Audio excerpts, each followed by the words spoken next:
নমস্কার, আমি স্বাগতা বসু। আমি আপনাদের এখন অ্যাডিকশন নিয়ে কিছু কথা বলবো। দেখুন, শারীরিক ও মানসিক সমস্যার পাশাপাশি নেশা করাটাও এক ধরনের সমস্যা। মানুষ কী করে, যখন কোনো বিপদে পড়ে সেই বিপদ থেকে মুক্তির পথ হিসেবে নেশাকে বেছে নেয়।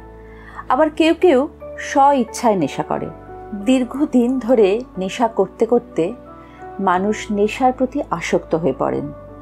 আমরা নেশা বলতে সাধারণত গাঁজা, মদ, সিগারেট, বিড়ি এই সমস্তই বুঝি। তাছাড়াও কিন্তু অনেক রকম নেশাদ্রব্য আছে, যেমন ধরুন ব্রাউন সুগার, হেরোইন, তাছাড়া আপনার অতিরিক্ত মাত্রায় কাশির ওষুধ, ডোজ ছাড়া মানে ডাক্তারের প্রেসক্রিপশন ছাড়া ঘুমের ওষুধ, এগুলোকে কিন্তু নেশার মধ্যে ধরা হয়। দীর্ঘদিন ধরে এই ধরনের নেশা করতে করতে ব্যক্তি নেশার প্রতি আসক্ত হয়ে পড়ে, আর তার জন্যে কিন্তু তার ব্যক্তিত্বে অনেক রকম পরিবর্তন লক্ষ্য করা যায়।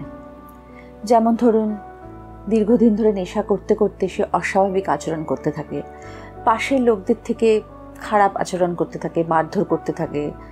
নেশাগ্রস্ত ব্যক্তি এতটাই অস্বাভাবিক হয়ে যায় যে তার আশেপাশের লোকদের সঙ্গে খুব খারাপ ব্যবহার করতে থাকে। তার জেদ বেড়ে যায়, রাগ বেড়ে যায়, বাবা মার সঙ্গে খারাপ ব্যবহার করে, লড়াই করে, ঝগড়া করে, তাছাড়াও টাকা চুরি পর্যন্ত করে। একটি নির্দিষ্ট সময় নেশাদ্রব্য না পেলে তখন সেই ব্যক্তি অস্বাভাবিক আচরণ করতে থাকে। যেমন ধরুন, হাত পা কাঁপতে থাকে, একটা অদ্ভুত অস্থিরতা লক্ষ্য করা যায়। এইসবের জন্যে পারিবারিক জীবন অনেকটা ব্যাহত হয়, কর্মক্ষেত্রে তার কর্মজীবন ব্যাহত হয়।